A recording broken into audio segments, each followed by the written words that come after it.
Hello everyone, this is your second part of theory of demand.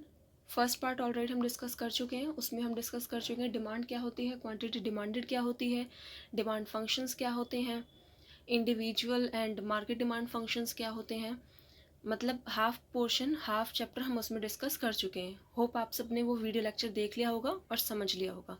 अब देखिए, इसमें हम देखते हैं कि क्वांटिटी डिमांडेड एंड डिमांड में चेंज किस तरीके से आते हैं, क्या रीजंस होते हैं और उनको किस किस तरीके से हम डायग्राम की फॉर्म में एक्सप्लेन कर सकते हैं। देखिए, फर्स्ट देखिए, change in quantity demanded and change in demand, इन दोनों में डिफरेंस होता है।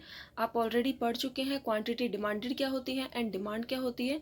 देखिए, क्वांटिटी डिमांडेड क्या होती है, जिसे मूवमेंट अलोंग ए डिमांड कर्व इस नाम से भी जाना जाता है, मतलब मांग वक्र पर संचलन के रूप में भी जाना जाता है। अगर जो बाकी चीज़ें हैं, बाकी चीज़ें अदर थिंग्स हम डिस्कस कर चुके हैं, अदर थिंग्स प्राइस के अलावा और क्या क्या होती हैं, अगर उनमें कोई चेंजेस ना हो, उनमें परिवर्तन के बिना अगर किसी वस्तु के खुद के प्राइसेस में, अपने प्राइसेस में अगर चेंजेस आते हैं, उन चेंजेस की वजह से डिमांड में जो चेंज आते हैं उसको क्या कहते हैं हम, चेंज इन क्वांटिटी डिमांडेड। जैसे अगर पहले हम किसी गुड्स के प्राइस 5 है और हम उसकी क्वांटिटी 1 परचेज कर रहे थे। अब गुड्स के प्राइस 4 हो गए, हमने क्वांटिटी बढ़ा दी, हमने 2 कर दी। या फिर गुड्स के प्राइस बढ़ गए, 6 हो गए, हमने क्वांटिटी कम कर दी, अब हम कुछ नहीं खरीद रहे, 0 क्वांटिटी परचेज कर रहे हैं। तो इस तरीके से किसी गुड्स के अपने प्राइजेस में चेंज आने की वजह से उसकी जो हम क्वांटिटी में चेंजेस लेके आते हैं, उसकी जो डिमांड में चेंजेस लेके आते हैं, वो क्या कहलाती है, चेंज इन क्वांटिटी डिमांडेड। अब देखिए, चेंज इन क्वांटिटी डिमांडेड को इसको दो तरीके से एक्सप्लेन कर सकते हैं, extension in demand and contraction in demand. मांग में विस्तार एंड मांग में संकुचन। मांग में विस्तार क्या होता है, जब प्राइस के कम होने से हम अपनी डिमांड को बढ़ा देते हैं तो आपका क्या कहलाता है, क्वांटिटी डिमांडेड। जब हमारी बढ़ जाती है तो हमारा क्या कहलाता है, एक्सटेंशन ऑफ डिमांड, मांग का विस्तार। देखिए, इसको डायग्राम पहले टेबल की फॉर्म में देखते हैं। इसको टेबल की फॉर्म में कैसे एक्सप्लेन करेंगे, कोई गुड है ए, उसके एक तरफ आप प्राइस ले लीजिए, एक तरफ उसकी क्वांटिटी। प्राइस 5 है तो क्वांटिटी आप 1 परचेज कर रहे हो। प्राइस मान लीजिए कम हो गए, 1 हो गए, तो आपने क्वांटिटी परचेज करनी शुरू कर दी 5। तो इस तरीके से उसके प्राइस में जो कमी आने से जो हमने डिमांड बढ़ाई है वो आपका क्या कहलाएगा, मांग का विस्तार, एक्सटेंशन ऑफ डिमांड। अब देखिए, इसको डायग्राम की फॉर्म में कैसे एक्सप्लेन करेंगे। आपको ऑलरेडी बताया था, ये जब भी हम प्राइस के साथ किसी भी चीज़ को एक्सप्लेन करते हैं तो प्राइस आपका ओ वाई एक्सिस पे होता है एंड क्वांटिटी को हम इसमें रिलेशन बता रहे हैं तो क्वांटिटी होगी आपकी ओ एक्स एक्सिस पे। देखिए, यहाँ पे मैंने तो ऐसे ही किया हाथ से, आप यहाँ प्रॉपर स्केल से बनाएंगे डायग्राम, और आपका जो ये प्राइसेस में जो डिफरेंस है ये बिल्कुल इक्वल होना चाहिए। सेम इसी तरह आप यहाँ क्वांटिटी ले लेंगे, 1 2 3 4 5। अब देखिए, प्राइस जब आपके 5 थे, अभी आपने टेबल में देखा था, प्राइस आपके 5 थे तो आप कितनी क्वांटिटी परचेज कर रहे थे, 1। प्राइस आपके कम हो गए, 1 हो गए, तो आपने क्वांटिटी बढ़ा दी, अब आप कितनी क्वांटिटी परचेज कर रहे हैं, 5। तो इस तरीके से प्राइसेस में चेंज आने की वजह से, प्राइसेस में कमी आने की वजह से जो आपकी डिमांड बढ़ जाती है वो आपका क्या कहलाता है, एक्सटेंशन ऑफ डिमांड। ये आपका डिमांड कर्व, इसको आप क्या कहेंगे, extension of demand. Means prices में कमी आने की वजह से आपकी डिमांड है, प्राइसेस आपके कम हो गए और उसकी वजह से आपकी डिमांड बढ़ गई, तो आपका ये क्या कहलाएगा, एक्सटेंशन ऑफ डिमांड। अब देखिए, कॉन्ट्रैक्शन ऑफ डिमांड क्या होता है, बिल्कुल इसका अपोजिट। कॉन्ट्रैक्शन, संकुचन कब होगा, जब प्राइसेस के बढ़ जाने से डिमांड में जो कमी आती है वो आपकी क्या कहलाएगी, मांग में संकुचन, यानी कॉन्ट्रैक्शन ऑफ डिमांड। सेम इसी तरह आप इसको टेबल एंड डायग्राम की फॉर्म में एक्सप्लेन कर सकते हैं। ये गुड ए ही मान लीजिए इसे, प्राइस उसके जब 1 है तो आप उसकी क्वांटिटी 5 परचेज कर रहे हैं। जब उसके प्राइस बढ़ गए, 5 हो गए, तो आपने उसकी क्वांटिटी बिल्कुल कम कर दी, आप उसकी क्वांटिटी आप 1 परचेज कर रहे हैं। तो इस तरीके से प्राइसेस के बढ़ जाने से जो आपने क्वांटिटी में कमी की है, ये आपका क्या कहलाएगा, कॉन्ट्रैक्शन ऑफ डिमांड। अब देखिए इसको डायग्राम की फॉर्म में एक्सप्लेन करते हैं, जैसे एक्सटेंशन ऑफ डिमांड को किया था। सॉरी,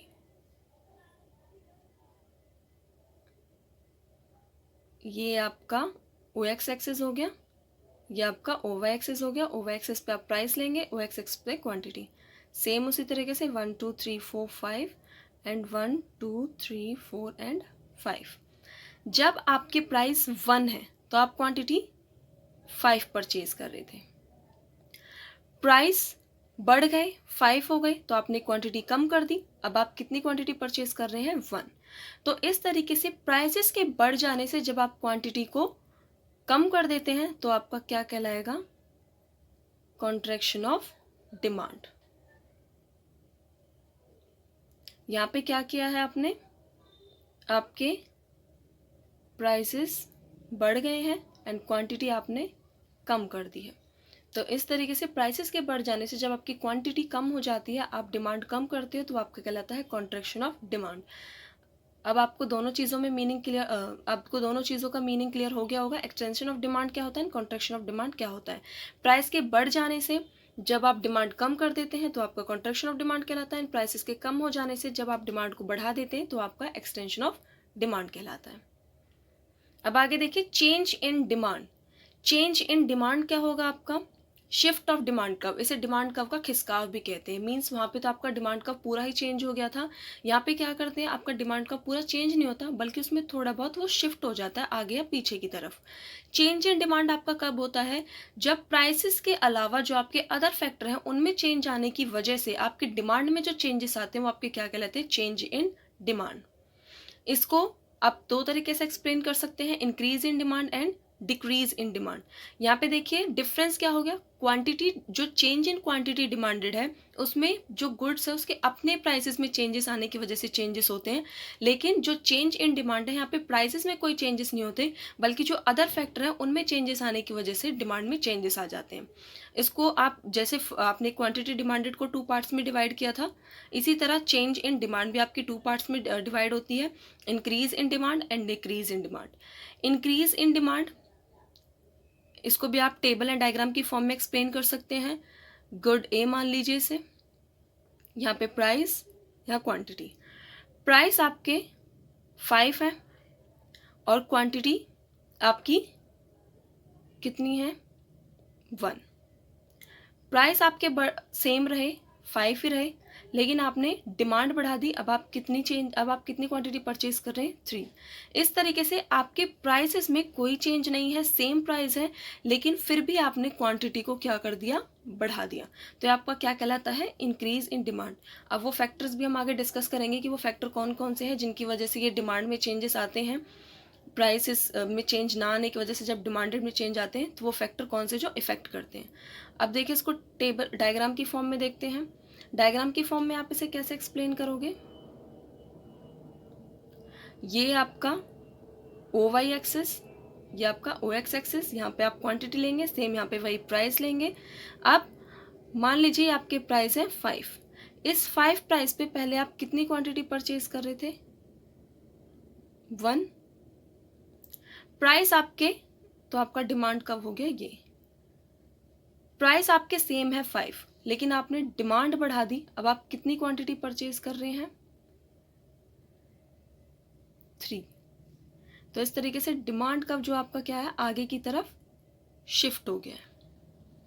ये आगे की तरफ शिफ्ट हो गया। ये किस वजह से हुआ? देखिए प्राइसेस आपके सेम है, ये प्राइसेस की वजह से नहीं हुआ है। प्राइसेस के अलावा जो अदर फैक्टर हैं जो हम डिमांड फंक्शन में भी डिस्कस कर चुके हैं, उनमें जो चेंजेस आया है उनकी वजह से आपकी जो डिमांड बढ़ी है ये आपकी क्या कहलाएगी? Increase in demand. अब देखिए डिक्रीज इन डिमांड क्या होता है? डिक्रीज इन डिमांड क्या होता है? सेम इसी तरह जब प्राइसेस के अलावा अदर फैक्टर में चेंजेस आने की वजह से आप क्या करते हैं? अपनी डिमांड को कम कर देते हैं। प्राइस आपके सेम रहते हैं, प्राइसेस में कोई चेंजेस नहीं आते, प्राइस बढ़ते नहीं है, लेकिन फिर भी आप अपनी डिमांड को कम कर देते हैं।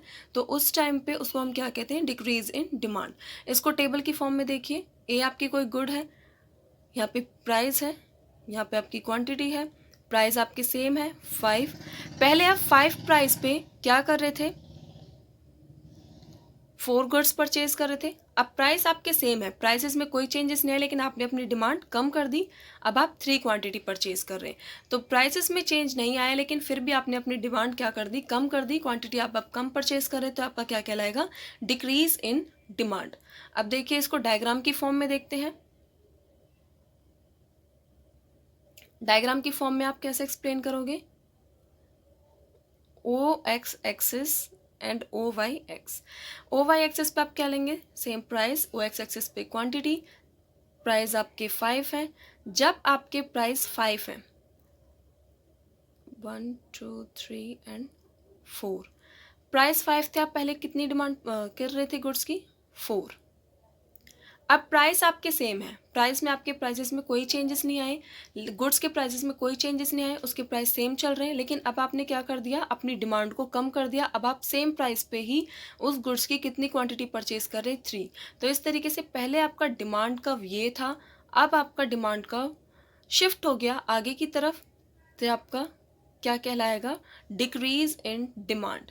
यहाँ पे देखिए प्राइस सेम है, प्राइस में कोई चेंजेस नहीं आए, प्राइसेस में चेंज ना आने, प्राइसेस सेम रहने के बाद भी अगर आप अपनी डिमांड को कम कर देते हैं तो आपका क्या कहलाता है, डिक्रीज इन डिमांड।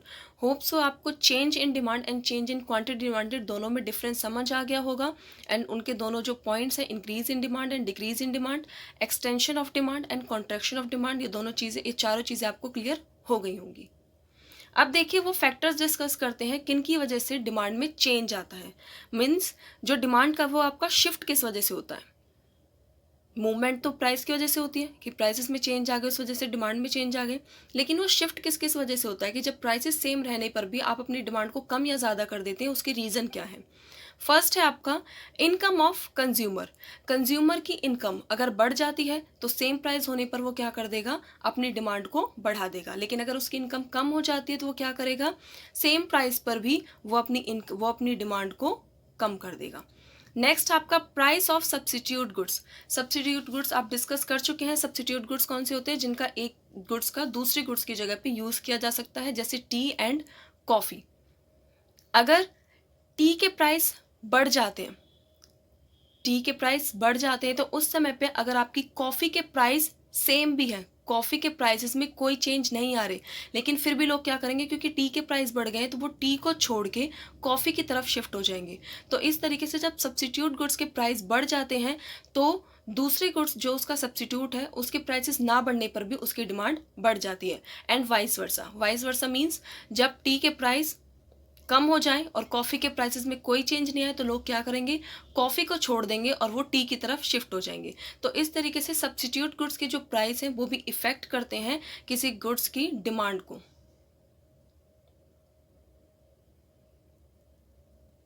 अब नेक्स्ट आपका price of complimentary goods. Complimentary goods भी आप लास्ट वीडियो में देख चुके हैं कौन से होते हैं। कॉम्प्लीमेंट्री गुड्स आपके क्या होते हैं, कॉम्प्लीमेंट्री गुड्स होते हैं आपके जिनका एक वस्तु का दूसरी वस्तु के साथ प्रयोग किया जाता है। अगर जैसे कार एंड पेट्रोल का एग्जांपल लिया था, पेन एंड इंक का एग्जांपल लिया था। इंक नहीं है तो आप पेन का यूज़ नहीं कर सकते, पेन नहीं है तो आप इंक का यूज़ नहीं कर सकते, मतलब इन दोनों का एक साथ यूज़ किया जाता है। तो कॉम्प्लीमेंट्री गुड्स के जो प्राइस हैं उनका भी इफेक्ट पड़ता है गुड्स की डिमांड पर। अगर मान लीजिए पेन के प्राइस बढ़ जाते हैं तो उस समय पर क्या होगा, क्योंकि पेन के प्राइस बढ़ गए हैं तो चांसेस हैं कि इंक की डिमांड कम हो जाए। अगर पेन के प्राइस कम हो जाए तो चांसेस है कि इंक की जो डिमांड है वो बढ़ जाए। इस तरीके से कॉम्प्लीमेंट्री गुड्स के जो प्राइसेस हैं वो डिमांड को इफेक्ट करते हैं। एक कॉम्प्लीमेंट्री गुड्स के प्राइसेस में चेंज आने से दूसरा जो उसका गुड है, जो उसका पूरक वस्तु है, उसकी डिमांड में भी चेंजेस आने के चांसेस होते हैं। नेक्स्ट आपका taste and preference of a consumer. Taste and preference of a consumer, किसी कंज्यूमर की टेस्ट एंड प्रेफरेंस का भी बहुत ज़्यादा इफेक्ट पड़ता है डिमांड के ऊपर। अगर कोई कंज्यूमर है, उसकी किसी चीज़ की हैबिट हो जाती है, वो उस चीज़ को ज़्यादा पसंद करने लगता है, उसका टेस्ट बढ़ जाता है उस चीज़ में, तो प्राइसेस भले ही सेम रहे फिर भी वो क्या कर सकता है, उसकी डिमांड को बढ़ा सकता है। लेकिन अगर किसी कंज्यूमर का किसी गुड्स में टेस्ट कम हो जाए, उसे उसकी आदत हट जाए, उसकी प्राथमिकताएं हट जाए उसकी तरफ से, उसे अब उसमें इंटरेस्ट ना रहे गुड्स में, तो प्राइसेस में चेंज नहीं हो तो भी वो क्या कर सकता है, डिमांड को कम कर सकता है। तो किसी कंज्यूमर के टेस्ट एंड प्रेफरेंस का भी डिमांड पर इफेक्ट पड़ता है। नेक्स्ट आपका number of buyers. Number of buyers, अगर बायर्स बढ़ जाते हैं आपके किसी गुड्स के लिए तो डिमांड बढ़ जाएगी। अगर बायर्स की जो नंबर्स हैं, जो संख्या है वो कम हो जाती है तो डिमांड भी किसी गुड्स के लिए कम हो जाएगी। ये एक पर्टिकुलर टाइम की बात हो रही है कि एक समय पर अगर बायर्स बढ़ जाते हैं, संख्या बढ़ जाती है गुड्स को परचेज करने वालों की तो डिमांड बढ़ जाएगी, संख्या कम हो जाती है तो डिमांड कम हो जाएगी। प्राइस एक्सपेक्टेशन, प्राइस के बारे में, कीमत के बारे में जो लोगों की आशाएं हैं उनका भी बहुत ज़्यादा इफेक्ट पड़ता है डिमांड के ऊपर। अगर कोई पर्सन है वो ये मान के चलता है कि फ्यूचर में किसी गुड्स के प्राइस बढ़ेंगे, आने वाले टाइम में किसी गुड्स के प्राइस बढ़ेंगे, तो वो उस टाइम पे क्या सोचेगा कि गुड्स के प्राइस आने वाले टाइम पे और बढ़ जाएंगे, तो वो क्या करेगा, उसकी डिमांड आज प्रेजेंट में बढ़ा देगा। प्राइसेस में इस समय कोई चेंजेस नहीं है, प्राइस आपके सेम ही है, उसमें कोई चेंज नहीं, लेकिन फिर भी वो आपकी अपनी डिमांड को बढ़ा रहा है। क्यों बढ़ा रहा है? क्योंकि उसे एक्सपेक्टेशन है कि फ्यूचर में उस गुड्स के प्राइस और ज़्यादा बढ़ेंगे, प्राइस और ज़्यादा बढ़ जाएंगे, तो इस वजह से वो क्या कोशिश करता है कि सेम प्राइस पे वो ज़्यादा डिमांड कर ले, ज़्यादा क्वांटिटी परचेज कर ले। और सेम उसका रिवर्स होता है कि जब फ्यूचर में प्राइसेस के कम होने के चांसेस हों तो वो क्या सोचता है कि फ्यूचर में जब प्राइसेस कम हो जाएंगे तभी वो गुड्स की डिमांड ज़्यादा करेगा, जब वो गुड्स की डिमांड ज़्यादा करेगा और वो प्रेजेंट में गुड्स की डिमांड को कम कर देता है। प्रेजेंट में अपनी डिमांड को कम करके वो फ्यूचर में जब गुड्स के प्राइसेस कम हो जाएंगे उस टाइम पे अपनी डिमांड को बढ़ाएगा। तो इस तरीके से प्राइस जो एक्सपेक्टेशन है, फ्यूचर में प्राइसेस के बढ़ने या कम होने की जो संभावनाएं होती हैं वो भी डिमांड को इफेक्ट करती हैं। नेक्स्ट है आपका income of consumer in near future. आने वाले समय में कंज्यूमर की जो इनकम है वो कैसी रहेगी? बढ़ेगी। अगर उसे ये लगता है कि आने वाले समय में उसकी जो इनकम है उसके बढ़ने के चांसेस है तो वो क्या करेगा, आज के टाइम में जो डिमांड है उसको कम कर देगा कि आगे फ्यूचर में जब उसकी इनकम बढ़ेगी तब वो डिमांड ज़्यादा करेगा, अभी कम कर देते हैं डिमांड को। सेम उसका अपोजिट, अगर इनकम के फ्यूचर में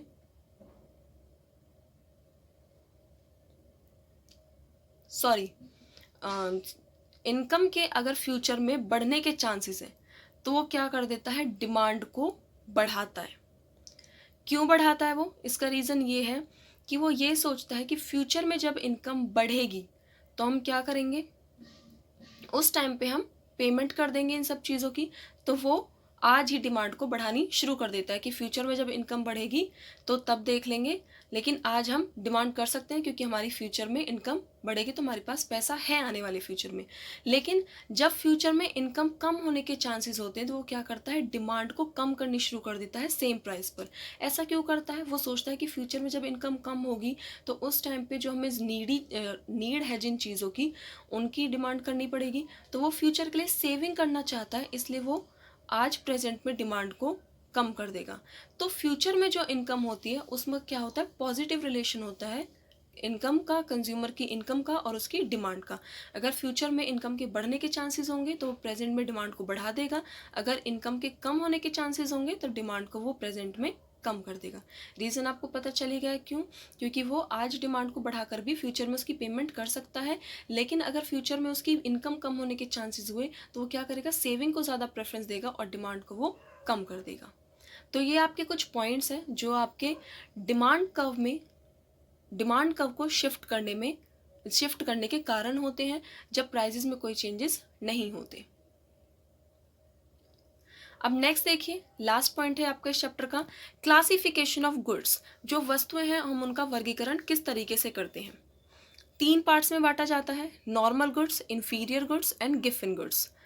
नॉर्मल गुड्स आपकी क्या होती हैं, जिनका इनकम इफेक्ट पॉजिटिव होता है, मीन्स जब यहाँ इनकम है या क्वांटिटी है, जब इनकम कम है तो गुड्स कम परचेज की जा रही हैं, जब इनकम बढ़ गई तो गुड्स ज़्यादा परचेज की जा रही हैं। तो इनका इनकम इफेक्ट कैसा होता है, पॉजिटिव।